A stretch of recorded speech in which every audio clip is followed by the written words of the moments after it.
So we needed an expert to talk about, what's exactly going on, maybe to alleviate fears or at least to, give us some idea of what's going on. We have Rick Heller with us tonight. He created Wello. It's to make wellness epidemic, he wants to make wellness in an epidemic by breaking the chain of contagious infection. He is the pioneering inventor of automated wireless temperature monitoring sensors and cloud-based technology for healthcare and food services for FreshLock Technologies. And he's recognized the need for improved disease control and contagion management. So tonight we're going to talk about how this is all going to be controlled. I mean, he has been very, very efficient in trying to control the spread of epidemics and pandemics by screening sources for infection, contagious humans, and in his experience helping Dallas ISD control the spread of Ebola in 2014, Rick committed his research and development efforts to design more effective self-service hands-free solutions. Wello Station X helps detect, identify, and notify personnel of potentially contagious people before they're exposed to well people. We're going to bring on the program now Rick Heller. Rick Heller, hi, you're on Ground Zero. Hi, thank you very much. Glad to have you on the program. So the coronavirus is now come stateside. It's in Washington State, apparently, and the guy is not seriously ill, but he's in the hospital, has kind of a touch of pneumonia. So what exactly are the procedures now for traveling? If you're traveling, is it just traveling to China, or if you're having any kind of contact with people from that area of China? Well, right now they're in recommendation stage, so they recommend not being around animals and not. There's a number of things that they will tell you to stay away from, but they don't stop travel. And in screening people, they're screening people coming into the United States, and I am not sure that they're screening people going into China. Wouldn't there be like a protocol? Because this guy apparently left China, went through O'Hare, and then came to SeaTac. Wouldn't they be going to O'Hare to see if there was any exposure there?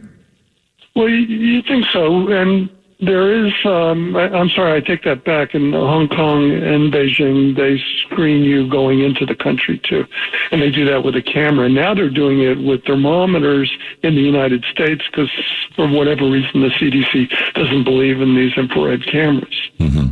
So what do? They point something at the passenger to see if they have a fever? Is that what they do, or do they have to go through some special checkpoints? Yeah, they go right through the cameras, look at the face, and then the attendant decides whether that person could possibly be, as they say, febrile or fevered. Mm-hmm. And over here, they take a forehead thermometer, and they just point it at their forehead. They're in, protective gear and a clear plastic plate over the head of the attendant, the person who's taking the temperature, the clinician. Mm-hmm. And so with that, they just determine from their temperature, whether or not they're fevered. With that kind of device, they're usually calibrated to be like an oral thermometer. So 99.5 Fahrenheit is the cutoff, they would say, for where they start to check for other symptoms. Mm-hmm.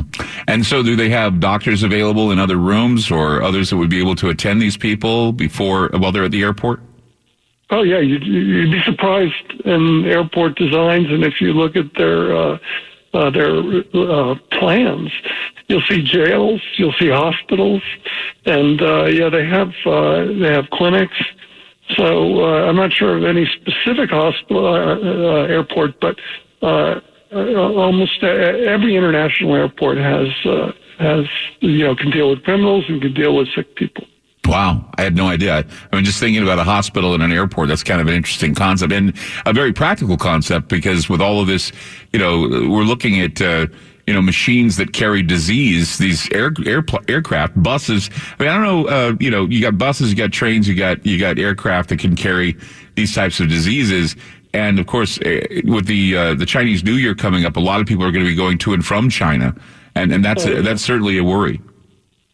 Big worry. This is going faster and wider than SARS did, but they're very similar.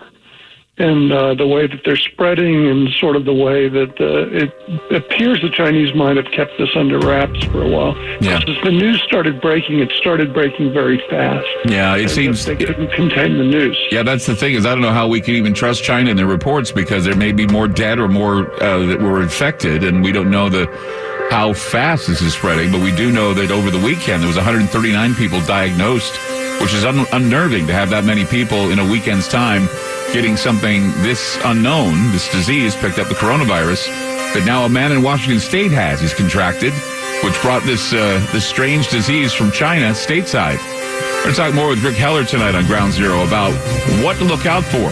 What should we be dealing with here? Should we worry? 877-733-1011. That's 877-733-1011. I'm Clyde Lewis. You're listening to Ground Zero, and we'll be back.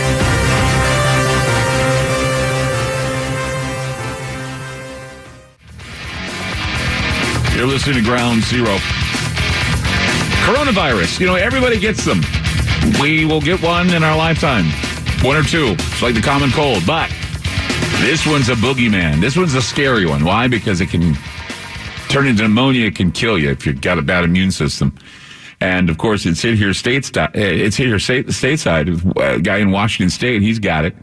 And, of course, they're doing all kinds of tests at the airport. If you're planning on going to China, or you're coming back from China, they're testing people at the airports to make sure nobody's bringing it into the country.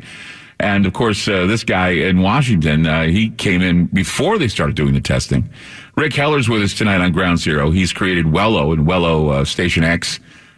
These are areas where, people can be tested, and we find out, a lot of things about procedure, what happens, learn that, there are hospitals, clinics, and places where they take people if they're sick in airports. Didn't know anything about that. It's amazing information. Something else. What is it? What do you know about this new coronavirus that they have? I mean, it's unknown. Of course, it came from out of nowhere. What exactly are we dealing with here? Well, it appears to be more virulent than the SARS 2003, but it may just be the way it's being transmitted and where it was transmitted. The SARS 2003 was in and around Hong Kong, wound up in Beijing, I believe Vietnam, and some other places. These are subtropical, and they don't spread as easily. You don't see epidemics there, but you see them here. North of the Mason-Dixon line, you'll see, very long periods of cold, which bring in very dry air. And that dry air allows the virus to be transmitted much better, and it creates more susceptibility in people. So that's common to viruses. And that's why influenza, we have outbreaks. That's why the Chipotle, I forget what you call the virus, but that's why the Chipotle norovirus showed up. By the way, norovirus in England is called the winter vomiting disease. So they associated it with the season. And that's because it spreads better where it's dry. So, be careful. In Portland, you tend to have pretty stable humidity. You're near the shore, but it still can get cool and dry. Yeah, Washington is pretty wet, too. So the idea that he got it in that wet of a climate, but he brought it from China. So that's the problem. So, I mean, a lot of people, when they hear about unknown viruses and they hear about what it can do to them and how, that big D word shows up, they were stating that this man is in the hospital there in Everett and he's not seriously ill, but they're watching him as a idea of, kind of a cautionary thing. What is it that, what is it that people experience when they go through one of these coronaviruses? Well, it's pneumonia, but it's not necessarily the coronavirus, but this is viral pneumonia. Coronavirus is just a spherical, looks like a beach ball with spikes on it. And what it does is it seizes a human cell. It can't reproduce itself. It doesn't even have a metabolism. So it goes into the human cell. It literally takes over the copying machine for the cell, for replicating, and then it replicates itself. Say 100 coronaviruses will be replicated inside the cell, and then the cell bursts, and 100 of these beach balls go through your blood your veins, and they go to infect other tissue. And all these horrible things about the idea of organ failure and other things. What is that about? I mean, why do we hear about the organ failures and things of that nature? Because of the cell. Go ahead. Sorry? I said because of the cell problems. Well, a fever is raising the temperature so that these things cannot, even with getting into the cell, take over the copier system. And so the fever is there to protect the most sensitive parts of your body, which is the brain and your guts, let's just say. So it's very important that they don't replicate. Your muscle tissue will. That goes to explain some of the pain that you have from the flu and different kinds of viruses. Mm-hmm. Okay. That's what's really happening. And that fever also draws in all the heat. By raising your heart rate, it draws in all the heat to that part of your body to protect it. So your body works hard to try and protect, and the only way you fail is if you have a lowered immune system, and that's why a lot of people are reported to have died from this. It's like that's why you need to take care of yourself as much as you can during times like these. Always be aware, wash your hands. Good health practices are always something to think about, especially in times like these. 877-733-1011. That's 877-733-1011. Rick Heller with us tonight from Wello and the Well Station X. We'll be back with more. Don't go away. Right here on Ground Zero.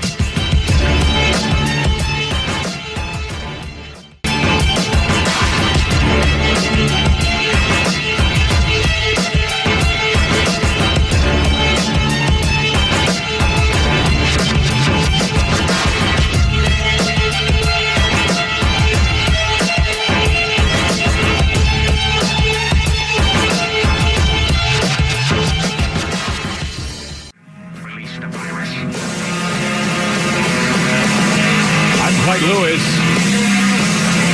You're listening to Ground Zero. The numbers to call tonight, 877-733-1011. That's 877-733-1011. Guest tonight's Rick Heller. We're discussing, what's going on with this new coronavirus. Why do you think, Rick, they're not telling us exactly what it is? I mean, they say it's similar to SARS, but it's not like SARS. They say it's something they've never encountered before. What does that really mean? I mean, if it's similar to SARS or MERS, then why don't they just say so people won't be, worried? But just saying that it's an unknown virus, I think, brings a lot of worry to people. It's interesting. I've thought about that, and I don't have a good answer except, just what I came up with for myself. There's a polio virus that was going around, and they were very quick to disassociate it after a week or two of PR with polio. And then they gave it a numbered name. And so too with MERS, they think that it may be related to SARS, to coronavirus. It's a respiratory, it's a pneumonia-like thing. And it happens, they think it coincides with the tradition of drinking camel milk in a certain season amongst the Arab peoples in Saudi Arabia. Mm-hmm. So, right now there's a Twitter war going on about do not call this novel coronavirus. That is not its name, and they want to call it Wuhan virus. So the name is a big question. Why they don't want to just call it SARS, because that's what it is. I don't know. But, you have to think of CDC as partly a PR place, and they don't want to scare us, and sometimes they'll err on the side of, they'll err on the side that not caution, but not non-alarmist. They don't want to, spook anybody, but it could be much worse than they say. Now, they're not putting out any press about this. The Chinese have done most of the reporting on it, as we've seen, and I don't know why they won't call it SARS. One of the things that when they talk about unknowns, and I always, it runs through my head because of the tensions that are going on between Beijing and Hong Kong. Question lies, what could we be seeing as far as perhaps a contamination or perhaps a biological attack in that area of China? And is that possible? That could be what happened? Well, we look at spread and how it gets seeded. So, there would be no difference to us between, bat and bioterrorism. It's going to get seeded somehow. But you would think that the outbreak, if you were to maybe experiment with bioterrorism, would go this way. But if you were really into bioterrorism, it would be infected of the whole land or wherever they could drop it. Right, because it's plane like trails. I just think, what would you say? They drop it how? It would be like seeing plane trails.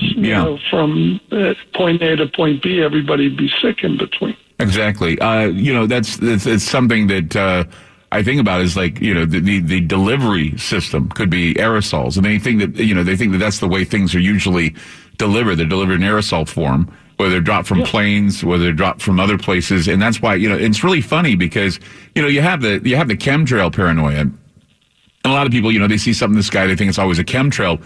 But that basically lessens the possibility for a lot of people to say, well, chemtrails are a reality and they do spray.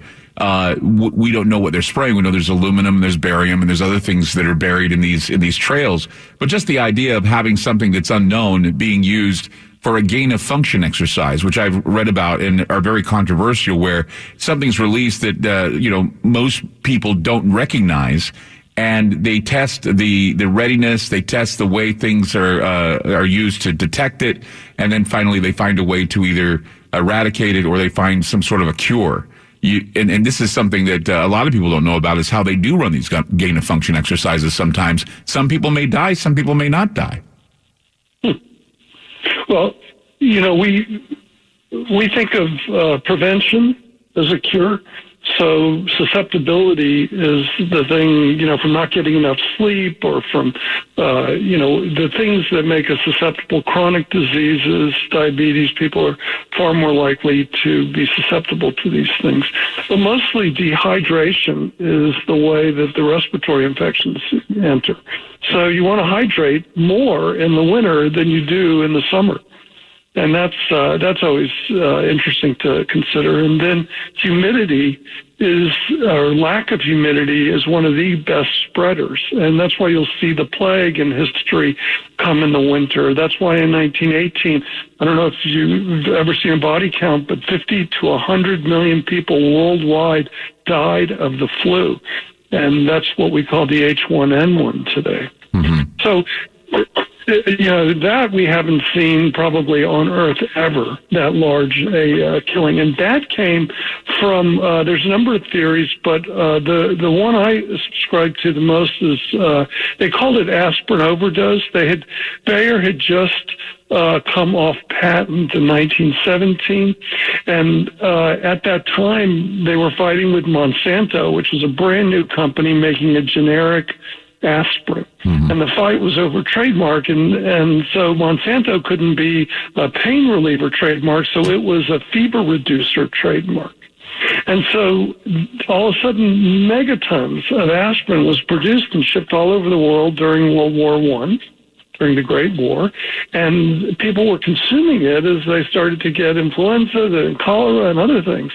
And the use of Tylenol, aspirin, all those things during an infection or a fever is the absolute opposite of what you need to do to treat. And even the AMA says that these things called NSAIDs or antipyretics, these are only for comfort. So what you're looking at for Tylenol is a recreational drug, really, when it comes to fever. Now, you've heard the latest from California about how they're now saying that acetaminophen may be a carcinogen, and they're investigating it. Of course, Tylenol, Excedrin, Midol, all these different types of drugs, different types of pain relievers that have acetaminophen. Now they're saying that there may be ties to cancer, cancer-related risks. So what are we going to use for fever reducers? Well, we're not going to do any fever reducing. That's the whole idea, is that it's you're actually taking away your body's immune system with a fever reducer. That's why they call them non-steroidal anti-inflammatories, because you would never give a steroid to somebody who had an infection, because that stops your immune system. So you give them a non-steroidal. That's just a word play is all. You're actually stunning the immune system.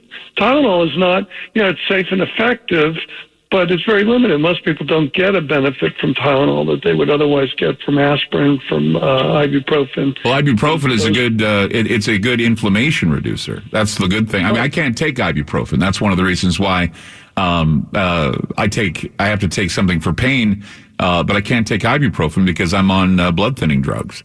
And so they won't let me take the ibuprofen, and I miss ibuprofen sometimes because I know that it's great for certain types of pain. I mean, pain that, everybody says, oh, if you give me an oxycodone, I'll feel much better. Not always, because oxycodone, all it does is just turn up the pain receptors. It doesn't mean the pain's going away. I mean, you still have pain from inflammation. And that's the thing, is that the inflammation problem, I think a lot of people don't think about when they're sick. They just think they want to get the pain taken away. But what about high fevers? I mean, if we're getting up to about, 101, 103, I mean, what do we do then? Fever is doing a lot of work. It's raising, the whole response of your hypothalamus, this thing right behind your eyeballs, is increasing your heart rate to drive heat into your body to stop these replicators from making more virus. The very idea of sickness is an epidemic within your body. And the reason it becomes an epidemic in the population is because it overflows from the body. It comes out different orifices, in particular through breath. And that's aerosolized. You've got 60 miles an hour of wind going down your lungs. That's how narrow those passages are. And the big particles get stuck in the cilia hair, and the small particles go to the very bottom of your lungs. Those are the most vulnerable areas. That's why the dry air is so dangerous in the face of a group of all people and one sick person. So when you talk about ibuprofen, it too is an antipyretic, meaning that it lowers fever. But when you are sick with an infection, in particular fever being a symptom, you do not want to take these kinds of things except for comfort, and that may be important, but it's not therapy. It's actually destructive to the healing process. You'll see this with endurance runners. They even avoid using ibuprofen after to get back to when they're training and they do a hard run or a hard bike. Then recovery becomes longer if they take NSAIDs, these ibuprofens and such. So they're still miraculous in their analgesic or pain relief. But when it comes to lowering fever, they're somewhat effective, but it's not what you want. And you'll find this, when you talk to doctors in Asia, they don't even look at this stuff. We use about 90% of the world's supply of these kinds of drugs for a fever reducer. In other places, they don't use it that often. They just wait out the fever and have it go down when it's time, right? That's the idea. And, febrile seizures are the scariest thing as a parent to see your child go through. But, there are studies that show absolutely that it does nothing. If not, it actually exacerbates. So once again, they say only use these things for comfort. Right. Well, believe me, I mean, that's the thing is that, if I get fevers and I'm all shaking and cold, the idea would be to, somehow lower the fever, if not with antibiotics, something else. And that's what I would do. I mean, that's just practice. That's what just two in the mouth is what you do. And who knows what damage you're doing. But again, California's investigating conveniently a Tylenol scare that it may cause cancer, especially at a time when people are getting sick. It's really strange timing, if you will. 877-733-1011. That's 877-733-1011. Rick Heller with us tonight on Ground Zero. Back with your calls coming up. Don't go away.